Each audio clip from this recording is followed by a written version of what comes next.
Hello बच्चों, स्वागत है आप सभी का अर्जुन मैथ क्लास 6 चैनल पर। चलिए बच्चों के साथ छह गणित में हम पढ़ रहे हैं चैप्टर नंबर 3 संख्याओं के साथ खेलना।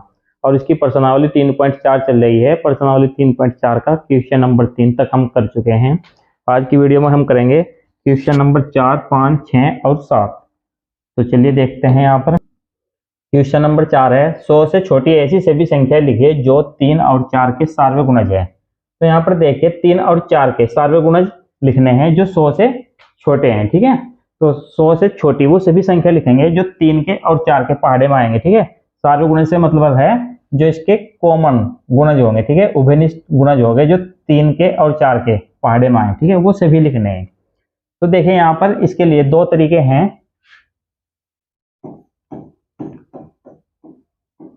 नंबर 1 क्या है, 3 के जितने भी गुणज होंगे उनको लिखेंगे और 4 के जितने भी गुणज होंगे उनको लिखेंगे। ठीक है, फिर उनमें देखेंगे कॉमन कौन कौन से हैं। चलिए यहाँ पर देखिए, इसको थोड़ा सा इस प्रकार समझते हैं। जैसे 3 के गुणज, 3 के गुणज आ जाएंगे यहाँ पर 3 कम 3, 3 दूनी 6, 3 तिया 9, 3 चौक 12। ठीक है, 3 पंजे 15। ठीक है, तो इस प्रकार से हमें 100 तक लिखने हैं, 100 से कम जो 3 से कट जाए संख्याएं। तो यदि हम इस प्रकार से लिखेंगे तो काफी टाइम लगेगा हमें। तो यहाँ पर देखिए लास्ट में 99 जो 3 से कटेगा। इसी प्रकार से 4 के,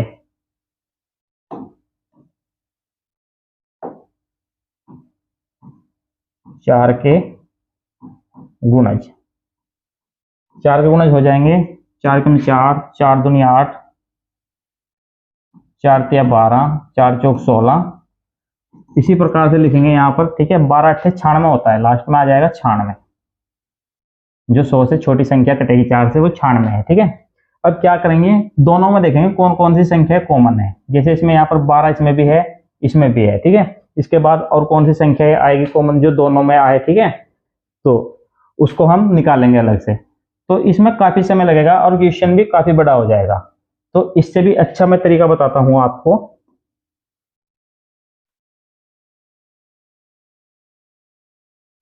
इसके लिए देखिए क्या करते हैं, यहां पर देखेंगे 3 और 4 के सारे गुणज हमें लिखने हैं। तो 3 और 4 से जो सबसे छोटी संख्या है विभाजित हो जाए। ठीक है, वो संख्या देखेंगे जो 3 से और 4 से दोनों से विभाजित हो जाए और छोटी से छोटी संख्या हो। ठीक है, तो वो क्या होती है, 3 और 4 का एलसीएम। ठीक है, तो यहाँ पर 3 और 4 का एलसीएम देखेंगे। अब देखिए यहाँ पर 3 और 4 सह अभाज्य संख्या है। तो जो सह अभाज्य संख्या होती है उसका जो एलसीएम होता है, आपस में संख्याओं का जो गुणनफल होता है वो ही उसका एलसीएम होगा। ठीक है, क्योंकि देखिए यहाँ पर ये 3 और 4 क्रम से आ रही है संख्या। जब भी कोई दो संख्या क्रम से आ जाए तो वो सह अभाज्य संख्या होती है। ठीक है, इससे अगले वाले क्वेश्चन में सह अभाज्य बताया जाएगा, समझाया जाएगा। ठीक है, तो थोड़ा सा इसको समझ लीजिए। यहाँ पर 3 और 4 की यदि हम गुणा करें, 3 गुणा 4 12, 12 सबसे छोटी ऐसी संख्या है जो 3 से और 4 से दोनों से कटेगी। ठीक है, तो यहाँ पर 12 के जितने भी गुणज होंगे तो उनको लिखेंगे हम। 12 के जितने भी गुणज होंगे वो सभी 3 से भी कटेंगे और 4 से भी कटेंगे। तो यहाँ पर 3 के और 4 के अलग अलग गुणज लिखने की जरूरत नहीं है, केवल हम 12 के गुणज लिखेंगे। ठीक है, क्योंकि जो भी 12 के गुणज होंगे वो सब 3 से भी कटेंगे और 4 से भी। तो यहाँ पर इस प्रकार से लिखेंगे,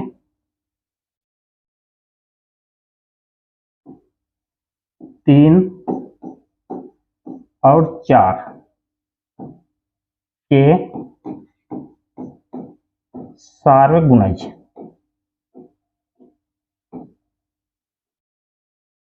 3 और 4 के सार्वय गुणज क्या हो जाएंगे, जो 12 के गुणज होंगे। ठीक है, तो यहाँ पर 12 के गुणज लिखेंगे।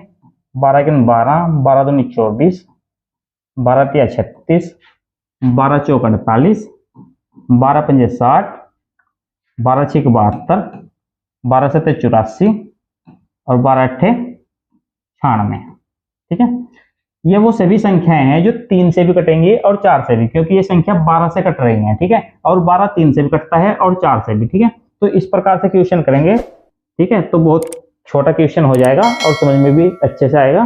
तो चलिए इसके बाद नेक्स्ट देखते हैं क्वेश्चन नंबर 5। क्वेश्चन नंबर 5 है, निम्नलिखित में से कौन सी संख्या से अभाज्य है। तो इसमें देखिए हमें से अभाज्य संख्या बतानी है, कौन कौन सी संख्या है इसमें से अभाज्य है। तो सबसे पहले से अभाज्य समझेंगे क्या होता है।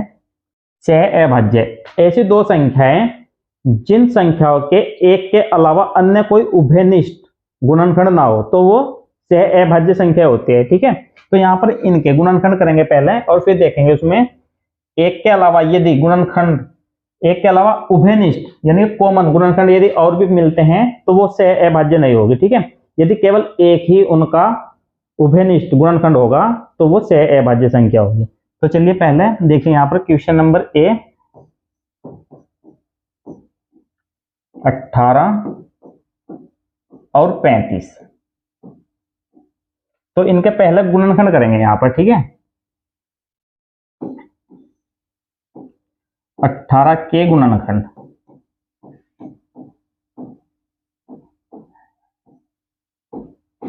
18 गुणनखंड आ जाएंगे। यहाँ पर देखिए 1 2 3 से भी 18 कटता है 3, इसके बाद 6 और फिर 18। इसी प्रकार इसके बाद देखेंगे यहाँ पर 35 के गुणनखंड आ जाएंगे। यहाँ पर 1 से 35 कटेगा, इसके बाद फिर 5 से कटेगा, 5 से 35, 7 से कटेगा और फिर 35। तो यहाँ पर देखिए इनमें केवल एक ही उभयनिष्ठ गुणनखंड है। ठीक है, एक के अलावा कोई भी कॉमन गुणनखंड नहीं है। तो जिसमें केवल एक ही उभयनिष्ठ गुणनखंड हो तो वो से अभाज्य संख्या होती है। तो ये से अभाज्य संख्या है। इस प्रकार से लिखेंगे यहाँ पर अतः 18 और 35 सह अभाज्य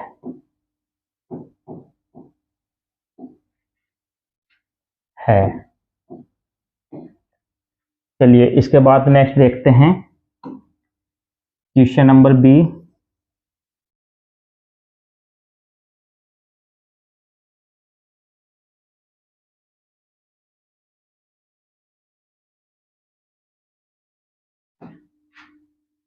क्वेश्चन बी है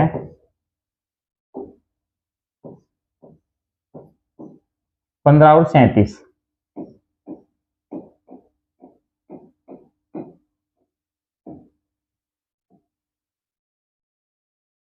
तो यहाँ पर देखिए इनके गुणनखंड करेंगे पहले।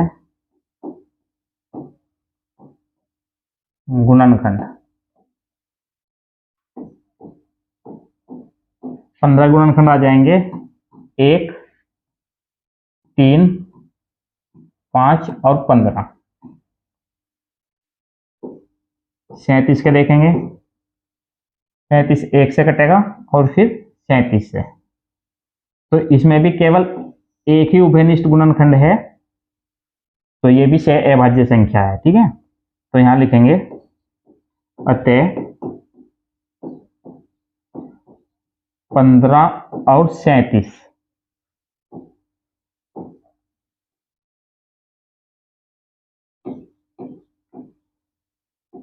सह अभाज्य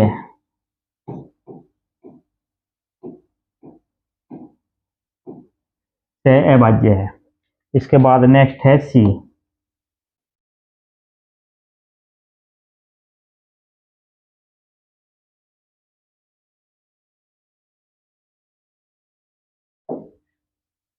सी है 30 और 415।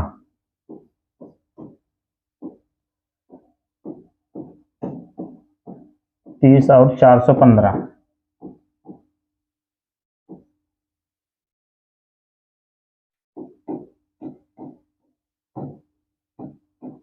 गुणनखंड करेंगे इनके। यहाँ पर देखिए 30 के गुणनखंड आ जाएंगे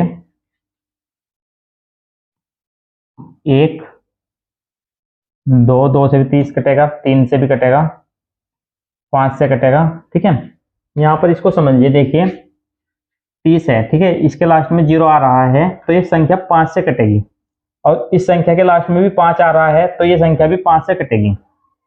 एक सबका गुणनखंड होता है। ठीक है, कोई भी संख्या हो एक सबका गुणनखंड होता है और ये 5 से दोनों संख्या कट रही है। ठीक है, तो जब 5 इसमें भी आएगा और 415 इसमें भी आएगा तो ये से अभाज्य संख्या नहीं रहेगी, ठीक है। क्योंकि से अभाज्य संख्या वो होती है जिसका केवल एक ही उभयनिष्ठ गुणनखंड हो, ठीक है। चलिए यहां पर देखिए 415, इसको यहां पर लिखेंगे, 1 से कटेगी, ठीक है। इसके बाद 5 से, तो ये और भी बहुत संख्याओं से कटेगी, ठीक है। इसीलिए यहां पर लिखेंगे 30 और 415 सह अभाज्य नहीं है। तो ये सह अभाज्य नहीं है, ठीक है। क्योंकि देखिए 1 भी आ रहा है इसमें गुणनखंड और 5 भी आ रहा है, ठीक है, और भी इसमें गुणनखंड आएंगे। तो चलिए 30 और 415 सह अभाज्य नहीं है। इसके बाद देखते हैं डी।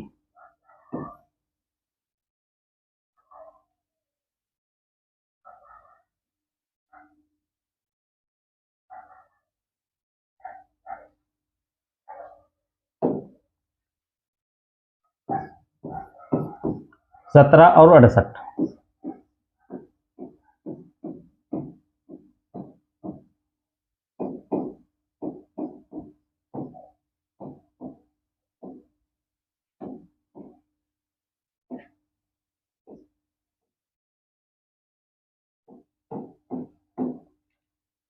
सत्रह 1 से कटेगा और फिर 17 से। 68 देखें यहां पर,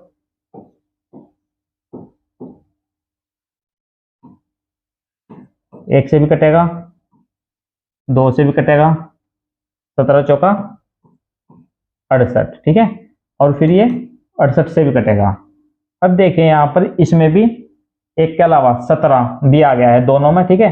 तो ये भी क्या है, से अभाज्य नहीं है, क्योंकि हमें तो सिर्फ से अभाज्य बताना है, ठीक है। तो यहीं से पता चल गया है, आगे और लिखने की जरूरत नहीं है इसके गुणनखंड, क्योंकि 17 ऊपर भी है और इसमें भी है, नीचे भी दोनों संख्याओं में 17 आ गया है। एक के अलावा और भी उभयनिष्ठ गुणनखंड मिल रहे हैं, तो इसलिए ये से अभाज्य नहीं है। तो यहाँ पर लिखेंगे अतः 17 और 68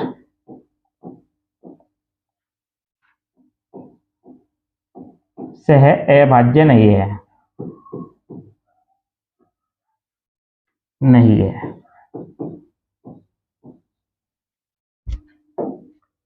चलिए इसके बाद नेक्स्ट देखते हैं।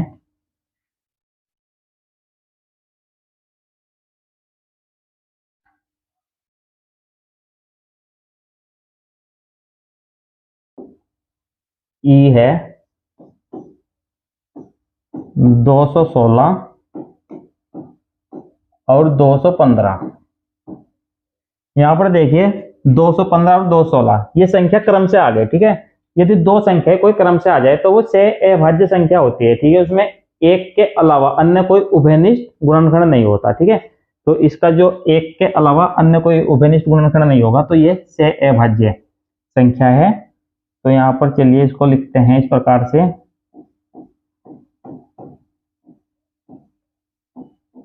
गुणनखंड 216 का एक और एक के अलावा, आगे हमें चेक करने की जरूरत नहीं है, ठीक है, क्योंकि इसमें जो और जो इसके गुणनखंड आएंगे वो उभयनिष्ठ नहीं होंगे, केवल एक ही इनमें दोनों में उभयनिष्ठ गुणनखंड होगा, ठीक है। तो इसे लिखेंगे से अभाज्य। अतः 216 और 215, 216 और 215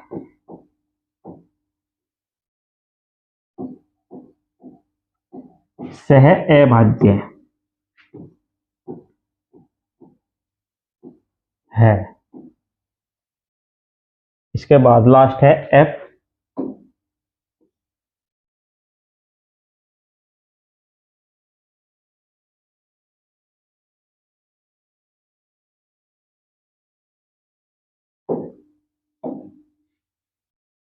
इक्यासी और 16,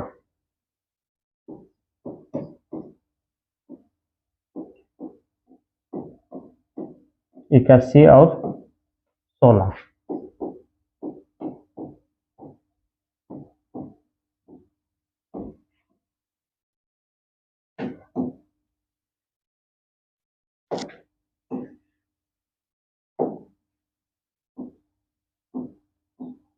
81 के गुणनखंड देखिए यहाँ पर आ जाएंगे, 1 से कटेगा 81, इसके बाद 3 से भी कटेगा, 3 के बाद 9 के पहाड़े में भी आएगा, और फिर 27 और फिर 81।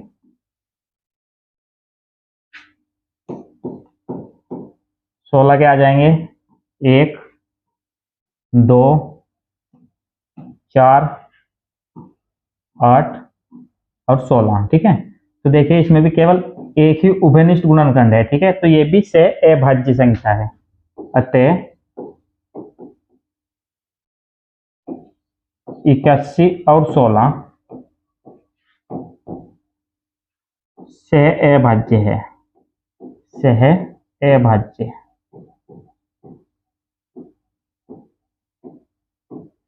तो चलिए ये क्वेश्चन नंबर 5 भी कंप्लीट हुआ। इसके बाद नेक्स्ट देखते हैं क्वेश्चन नंबर 6।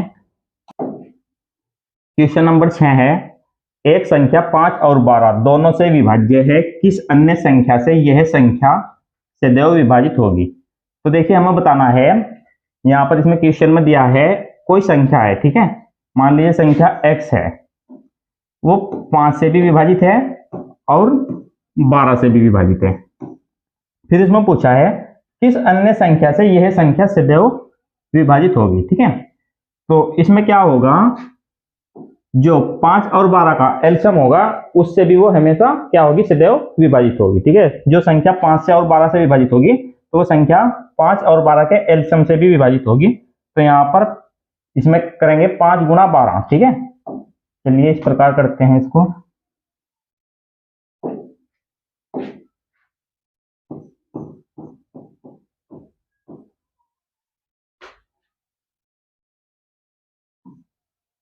पांच गुणा 12 बराबर 60। ठीक है, तो संख्या जो संख्या 5 से और 12 से विभाजित है वो संख्या 60 से भी विभाजित होगी। तो इस प्रकार से लिखेंगे यहाँ पर, अतः संख्या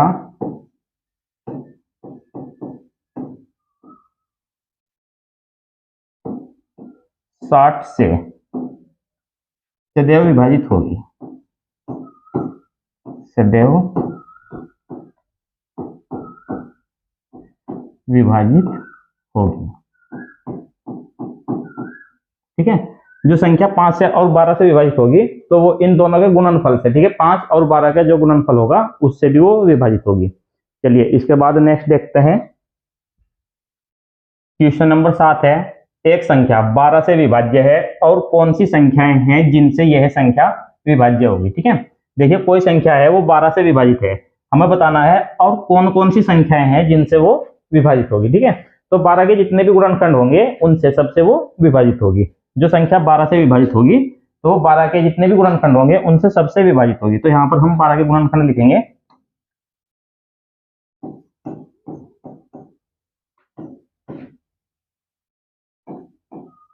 बारह के गुणनखंड,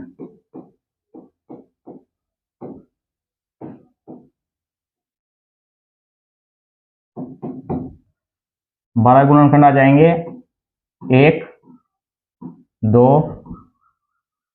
3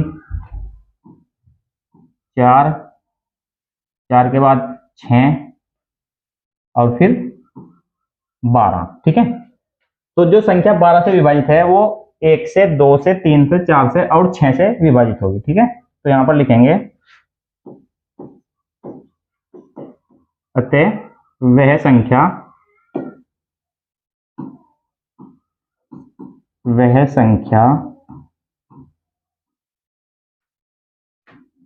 1 2 3 4 और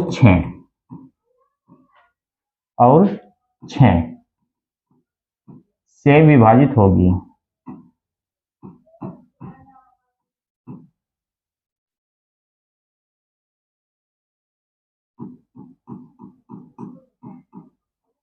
तो इस प्रकार से क्वेश्चन करने हैं। तो चलिए, उम्मीद है क्वेश्चन आपको समझ में आए होंगे। यदि ये वीडियो आपको पसंद आई है तो वीडियो को लाइक कीजिए और चैनल पर यदि नए हैं तो चैनल को सब्सक्राइब कर लीजिए। Thank you for watching.